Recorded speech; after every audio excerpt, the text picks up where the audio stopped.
Taekwondo India के 6th episode में हमने आपको बताया था कि कैसे हिंदुस्तान के ताइक्वांडो खिलाड़ियों को अंतर्राष्ट्रीय प्रतियोगिताओं में भाग लेने जाने में होने वाली तमाम असुविधाओं को दूर करने के लिए अध्यक्ष महोदया ने इंडियन टीम्स कोऑर्डिनेटर की नियुक्ति कर दी थी। तो प्रश्न यह उठता है कि बदलाव की इस बयार से क्या हिंदुस्तान की ताइक्वांडो और खिलाड़ियों का कुछ भला होने वाला था? क्या अंतर्राष्ट्रीय स्तर पर हिंदुस्तान की चुनौती पेश करने वाले ताइक्वांडो खिलाड़ियों को समस्याओं का समाधान मिल गया था? क्या अध्यक्ष महोदया के सलाहकार के आने से अन्य पदाधिकारियों के अधिकार क्षेत्र में अतिक्रमण किया जा रहा था? तो क्या इस नए कोऑर्डिनेटर पद के सृजन को हिंदुस्तान की ताइक्वांडो में एक और बड़े बदलाव या यूं कहें कि एक बार फिर बगावत की ओर धकेलने वाला कदम माना जाएगा? सत्य के चरित्र की एक विशेषता होती है। सत्य को कुछ समय तक छुपाया तो जा सकता है, परंतु एक न एक दिन वह बाहर आ ही जाता है। जिस शक्तिशाली व्यक्तित्व के चलते पूर्व आईपीएस अधिकारी हरीश कुमार, मास्टर जित्यानी और मास्टर चंद्रशेखर जैसे अनेकों दिग्गजों पर भारी पड़े थे, अब निरंकुश चापलूसों की मनगढ़ंत कहानियों पर विश्वास कर उसी व्यक्तित्व को खोते जा रहे थे। सोशल मीडिया पर हर छोटी बड़ी बात को लेकर अपने विचार साझा करने वाले हरीश कुमार जी की कार्यशैली पर लोग बेझिझक सवाल उठाने लगे थे। हरीश कुमार जी शायद अपने चारों तरफ इकट्ठा चाटुकारों की मंशा को भाप नहीं पाए। फेडरेशन की अध्यक्षा की हर बात अपने निजी सोशल मीडिया अकाउंट से कहने वाले आखिरकार हरीश कुमार किस हैसियत से इतना मुखर होकर फेडरेशन के कामकाज में दखल दे रहे थे? क्या ताइक्वांडो फेडरेशन ऑफ इंडिया के संविधान में चेयरमैन जैसे किसी शब्द को परिभाषित किया गया था? यह अपने आप में एक शोध का विषय है। इंग्लिश में एक शब्द आता है, आप सभी ने सुना होगा, EXPLIT, एक्सप्लॉइट, यानी शोषण, यानी अनुचित लाभ उठाना। बस वैसे ही बात करते करते अचानक से ध्यान आ गया, इसलिए आपके साथ शेयर कर लिया।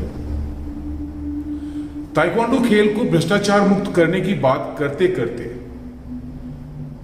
क्यों और किसकी सलाह पर फेडरेशन की वेबसाइट, आईडी कार्ड और सर्टिफिकेट दिल्ली से ही छपवाने के आइडिया पर बिना विचारे ही हरीश कुमार जी ने अपने बेटे के एक्सप्लॉइट सॉल्यूशन, यहां पे एक्सप्लॉइट XPLOYT, इस चीज को ध्यान रखें, सॉल्यूशन नाम की कंपनी को फेडरेशन के काम की जिम्मेदारी देकर अपने पूरे परिवार को ही ताइक्वांडो फेडरेशन के खेल में शामिल कर लिया। जबकि इस प्रकार के आइडिया देने वालों की मंशा शायद यही थी कि हरीश कुमार जी इस छोटे काम में ज्यादा इंटरेस्ट नहीं लेंगे, इसकी जिम्मेदारी एक व्यापार के रूप में शायद उन्हें सौंप दी जाएगी, पर ऐसा हो न सका। हालांकि अध्यक्ष रहते हरीश कुमार जी और महासचिव रहे टी प्रवीण कुमार के आपसी तालमेल से 2010 में ही इस कंपनी के साथ करार कर लिया गया था। तब से लेकर 2014 तक, या यूं कहें कि अध्यक्ष महोदया के विशेष नए सलाहकार की नियुक्ति तक इस कंपनी के साथ वित्तीय लेन देन पर कभी किसी को कोई आपत्ति नहीं हुई। ना तो कोषाध्यक्ष जैसे महत्वपूर्ण पद पर बैठे महाराष्ट्र ताइक्वांडो के विनायक नारायण गायकवाड़ और ना ही महासचिव तिल्लाकुला प्रवीण कुमार सहित फेडरेशन के अन्य पदाधिकारी। हालांकि 2014 में सोशल मीडिया के माध्यम से हरीश कुमार जी ने एक्सप्लॉइट सॉल्यूशन के साथ करार को समाप्त करने और ताइक्वांडो परिवार से जुड़े लोगों को या फिर किसी जानकार आईटी कंपनी को फेडरेशन के साथ जुड़ काम करने की खुली पेशकश भी कर दी थी, परंतु तब तक अध्यक्ष महोदया के एक्सप्लॉइट सॉल्यूशन में डायरेक्टर होने की बात आम हो गई थी। ताइक्वांडो से भ्रष्टाचार को खत्म करने और जीबीआर जित्यानी पर परिवारवाद के आरोप लगाते न थकने वाले Harish Kumar ji ID card, club registration और अपनी तल्ख टिप्पणियों के साथ राज्य संघों के मामलों में हस्तक्षेप करते ही अब पूरी तरह से विरोधियों के निशाने पर आ गए थे। जब बदलाव की आंधी चलती है तब अक्सर टोपीदारों की टोपियां खतरे में पड़ ही जाती हैं। लगभग 16 वर्षों तक राजनीति के बाद बदलाव का दौर एक बार फिर आ चुका था। सब कुछ अपने इर्द गिर्द समेटने की लालसा कहें या कार्यशैली, या फिर अपने इर्द गिर्द घूमते गैर तजुर्बेकार रणनीतिकारों की सलाह, जिसके चलते हरीश कुमार जी ने फेडरेशन के अधिकांश पदाधिकारियों को इतना नाराज कर दिया कि कुछ पदाधिकारी अब खुलकर बदलाव की बात करने लगे थे। ऊपरी तौर पर तो सब कुछ अच्छा दिखने के पीछे अंदर खाने चल रही शुभ घाट फेडरेशन के भविष्य की ओर कोई शुभ संकेत नहीं दे रही थी। छोटे छोटे सैकड़ों ताइक्वांडो क्लबों को जो ना तो जिला स्तर पर और ना ही राज्य ताइक्वांडो संघों के साथ चलना पसंद करते थे, उन्हें जिला एवं राज्य इकाइयों को इग्नोर कर सीधे तौर पर नेशनल फेडरेशन से मान्यता देने का दाव कितना सही था। क्या नेशनल टीम्स कोऑर्डिनेटर जैसे पद का निर्माण करना महासचिव और सीईओ के समानांतर एक लकीर खींचना था? आखिर जिन लोगों को खुश करने के इरादे से चेयरमैन डिसिप्लिन कमेटी एवं सीईओ जैसे पोस्टों का सृजन किया गया था, क्या वो खुश थे?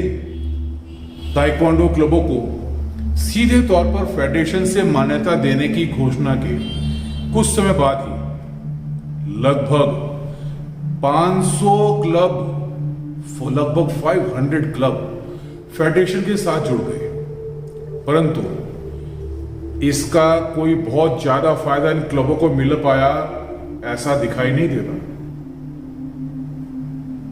2500 रुपए की एप्लीकेशन फीस से रजिस्टर्ड हुए क्लबों को मिल रहे अधिकारों से जहां जिला एवं राज्य इकाइयों के अधिकारों का हनन हो रहा था, वहीं दूसरी ओर जिला स्तर से ही आरोप प्रत्यारोपों की राजनीतिक खींचतान शुरू हो गई।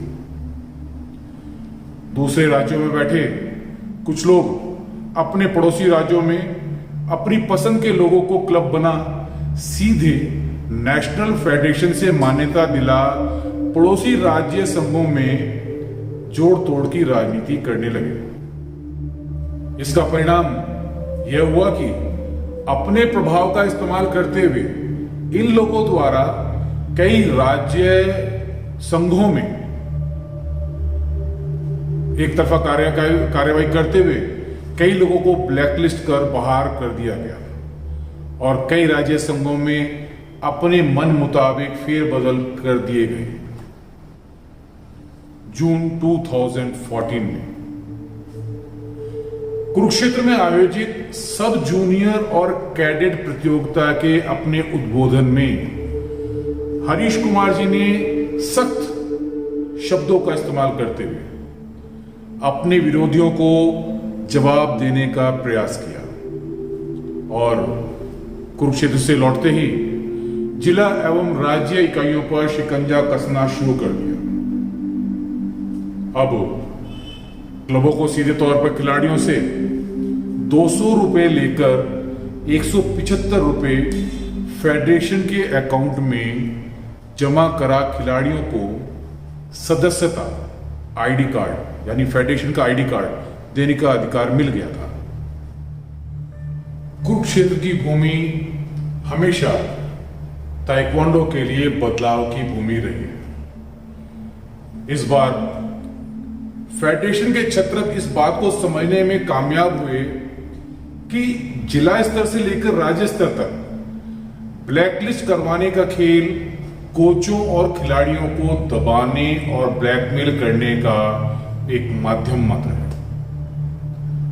अब अधिकांश फैसले फेडरेशन के अन्य सदस्यों से बिना सलाह मशवरे के ही होने लगे थे। अधिकांश कार्य योजनाएं दिल्ली से ही संचालित होने लगी थी।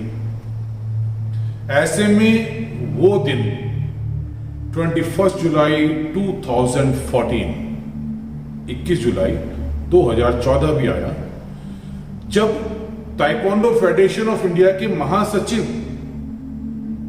अजय कुमार द्वारा हरीश कुमार जी और फेडरेशन की अध्यक्षा श्रीमती रेणु महंत, जो कि हरीश कुमार जी की पत्नी थी, पर आरोपों की छड़ी लगाते हुए पत्र लिखकर स्पेशल जनरल बॉडी मीटिंग बुलाने का आग्रह किया गया। महासचिव अजय कुमार का दावा था कि 50% से अधिक राज्य संघ अध्यक्ष महोदया के खिलाफ अविश्वास प्रस्ताव की कार्रवाई चाहते हैं। अपने पत्र में महासचिव ने स्पष्ट रूप से हरीश कुमार जी के फेडरेशन के कामकाज में हस्तक्षेप, एक्सप्लॉइट सॉल्यूशन में अध्यक्ष महोदया की भूमिका, फेडरेशन से अवांछित वित्तीय लाभ उठाने जैसे संगीन आरोप लगाए। आरोप प्रत्यारोप के इसी दौर में स्कॉटलैंड में आयोजित 6th कॉमनवेल्थ ताइक्वांडो प्रतियोगिता और वर्ल्ड ताइक्वांडो पुमसे प्रतियोगिता का निमंत्रण ताइक्वांडो फेडरेशन ऑफ इंडिया को मिल गया। ऐसे में Indian teams coordinator master Lalit Ricky के कंधों पर पहली बड़ी जिम्मेदारी 6th कॉमनवेल्थ ताइक्वांडो प्रतियोगिता के रूप में आई। जैसा कि नियम है, इस प्रतियोगिता को हर 2 वर्ष के अंतराल से आयोजित किया जाता है। नवंबर 2014 में इस प्रतियोगिता का आयोजन स्कॉटलैंड ताइक्वांडो फेडरेशन द्वारा किया गया था। हिंदुस्तान की ताइक्वांडो के खिलाड़ियों ने भी जमकर पसीना बहाया था। इस प्रतियोगिता की तैयारी में कोई कोरकसर छोड़ी नहीं गई थी, परंतु फेडरेशन की अंदरूनी खींचतान के चलते अंतिम समय तक भी ना तो टीम इंडिया ही फाइनल हो पाई और ना ही वीजा और टिकटों का कुछ पता था। लंबी उहापों और सिलेक्शन ट्रायल की खींचतान के बाद ताइक्वांडो फेडरेशन ऑफ इंडिया ने इस 6th कॉमनवेल्थ ताइक्वांडो प्रतियोगिता के लिए जूनियर और सीनियर खिलाड़ियों वाले लगभग 60 सदस्यों के दल को भेजने का फैसला किया था। 15 नवंबर से शुरू होकर 16 नवंबर को समाप्त होने वाली इस प्रतियोगिता के लिए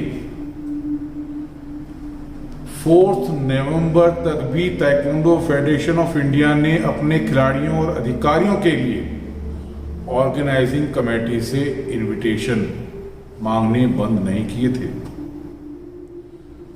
2009 से 2014 तक भारत सरकार, फेडरेशन नहीं, भारत सरकार द्वारा ताइक्वांडो खेल और खिलाड़ियों के विकास पर लगभग 950 लाख रुपए 950 लाख रुपए बहाने के बाद भी ताइक्वांडो में मेडल का अकाल ही था।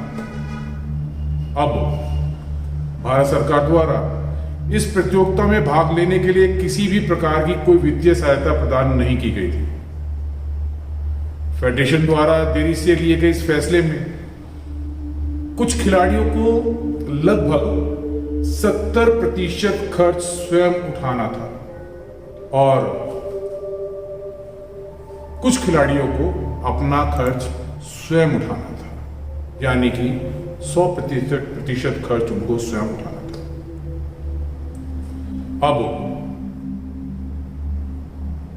खिलाड़ियों के सामने एक फाइनेंस अरेंज करने की विकट समस्या आ गई थी, परंतु तब तक शायद स्पॉन्सर ढूंढने के लिए काफी देरी हो चुकी थी। मात्र 2 या 3 खिलाड़ी ही व्यक्तिगत प्रयासों से इस कॉमनवेल्थ प्रतियोगिता में भारत की चुनौती पेश करने के लिए पहुंच सके। अब क्योंकि इंडियन टीम्स के अंतर्राष्ट्रीय ताइक्वांडो प्रतियोगिताओं में भाग लेने की जिम्मेदारी नवनियुक्त कोऑर्डिनेटर मास्टर ललित तिर्की की ही थी, तो हर प्रकार से जवाबदेही मास्टर ललित तिर्की की ही बनती थी। परंतु इस प्रतियोगिता में भाग लेने वाली टीम के अंतिम चयन तक एक दिलचस्प बात देखने वाली यह थी कि आखिर इस पूरी प्रक्रिया में पत्र व्यवहार, कॉरेस्पॉन्डेंस कर कौन रहा था। जिम्मेदारी तो अध्यक्ष महोदया ने